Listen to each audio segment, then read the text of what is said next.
कहते हैं कि India is not for beginners, लेकिन आज मुझे कह लेने दीजिए कि India is not even for experts. आखिर यहाँ चल क्या रहा है? हमारे यहाँ ऐसा ही होता है। सुना है मैंने कि खूबसूरत लड़कियों का दिमाग उनके घुटनों में होता है, और आज मैंने देख भी लिया। पायरेट्स ऑफ कैरेबियन में एक कमाल का कैरेक्टर है जो पूछता है कि मुझे मारने के बाद तुम्हारा प्लान आगे का क्या था। मतलब वो शिप में होते हैं और मारने का जब प्रयास होता है तो उसके बाद वो व्यक्ति तो मतलब श्रापित होता है, इसलिए मरता ही नहीं है। लेकिन फिर जब वो नहीं मरता तब वो पूछता है कि भाई मुझे मारकर तुम जाओगे कहाँ, समुद्र में हो, और शिप का वो कैप्टन होता है। यही बात यहाँ पर बहुत अच्छे से लागू होती है, क्योंकि ये चीज भला कोई नहीं समझ सकता कि एक खूबसूरत लड़की के दिमाग में क्या चल रहा है। नहीं मतलब आपने पहले शादी करी, फिर आप हनीमून पर गए और वहां पर आपने सुपारी देकर अपने ही पति को मरवा दिया। अब उसे मरवा कर आपका आगे का प्लान क्या था? नहीं मतलब मान लीजिए rarest of the rare event कि वो लड़की कभी पकड़ में नहीं आती, मतलब ये साबित नहीं हो पाता कि उसने ही पति की हत्या की है, तब भी क्या आगे का प्लान सोच सकते हो आप?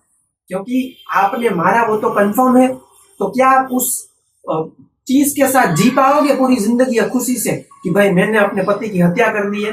और जब यही करना था, जब पहले से तय था कि आप किसी और से प्यार करती है, अब वो चाहे कितना ही चमगादड़ दिखता हो, ये आपका पर्सनल चॉइस है, आपके व्यक्तिगत मामले में हम दखलंदाजी नहीं करेंगे।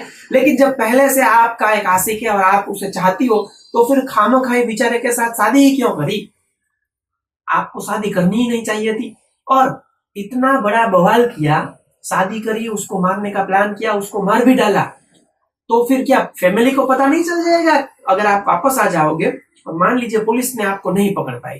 सोच लीजिए, सिर्फ ये सोचकर आगे बढ़े तो क्या फैमिली को पता नहीं चलेगा? आपकी ये फालतू बकवास स्टोरी क्या फैमिली मेंबर्स पकड़ नहीं लेंगे? तो अगर पहले मना थी तो अब क्या हाँ हो जाएगी? मतलब अगर आपकी पहले से ही कुछ और ख्यालात थी तो खामोखाई बेचारे उस बंदे की जिंदगी क्यों बर्बाद कर दी, उसके पूरे फैमिली की जिंदगी क्यों बर्बाद कर दी आपने? यहाँ केवल एक हत्या नहीं हुई है, यहाँ उसके पूरे परिवार की हत्या हो चुकी है। भले ही वे मारे नहीं गए, लेकिन आपने उनको उनकी वो हालत, वो परिस्थितियां कर दी कि वो अब जीने के लायक भी नहीं रहे, यानी कि जीते जी वो मरे हुए समान ही है। आप एक बार जरूर देखिए कि जिसके साथ इस लड़की की शादी हुई थी वो बंदा कैसा दिखता है, और जो व्यक्ति के प्यार में ये पड़ी हुई थी, जो इसका आशिक है, वो कैसा दिखता है।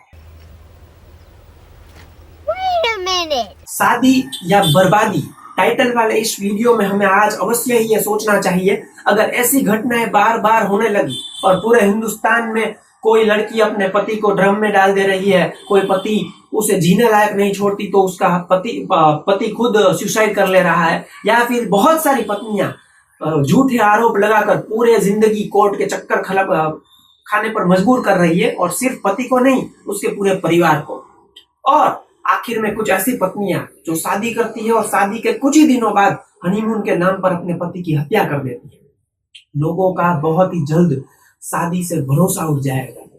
एक विवाह जो जिसे हम पवित्र संबंध कहते हैं, जो प्यार पूरे जीवन का साथ देने के लिए होता है, और यहाँ पर हमारे रीति रिवाजों में तो 7 जन्म तक हम साथ निभाएंगे ऐसी बातें हम करते हैं, लेकिन 7 दिन तक आप अगर साथ ना निभा पाओ तो फिर अग्नि को साक्षी रखकर आपको वो फेरे लेने की क्या आवश्यकता पड़ गई? आप स्वीकार कर लो कि भाई आपको नहीं करनी है वो शादी में, आपकी दिलचस्पी नहीं है, या फिर आपको किसी और को चाहती है, या फिर आपका जो भी झमेला है। लेकिन जब आप ऐसी घटनाएं देखते हैं तो किसी भी व्यक्ति का शादी से अवश्य ही भरोसा ही उठ जाएगा। कौन है ये लोग, कहां से आते हैं? हमारे देश में अक्सर ये कहा जाता है कि झूलिया तो ऊपर वाला बनाता है। पहले यहाँ पर लोग कुंडली मैच करेंगे, बाद में परिवार देखेंगे, बैंक बैलेंस देखेंगे, सैलरी शीट तक मांग लेंगे, लड़के के बारे में सारी जानकारी लेंगे, फैमिली में क्या क्या है, क्या चल रहा है, गोत्र देखेंगे, ये देखेंगे, वो देखेंगे, फलाना ढिमका, सब कुछ देखने के बाद यहाँ लोग कहते हैं कि जोड़िया तो आखिर ऊपर वाला बनाता है। ये सवाल अवश्य ही बनता है कि यहाँ पर जो शादी हुई है, उस शादी में ये जोड़ी भला किसने बनाई है, हम इंसानों ने या भगवान ने? अगर सब कुछ बढ़िया चल रहा हो तो उसके लिए सारी क्रेडिट भगवान की है। कुंडलियां मिली थी, देखा कितने पॉइंट्स मैच हो रहे थे, लेकिन अगर कुछ भी गड़बड़ हो जाए तो उसके लिए तो व्यक्ति खुद जिम्मेदार है ना। हिंदुस्तानियों के तर्क देखकर तो भला अल्बर्ट आइंस्टाइन भी समा जाए।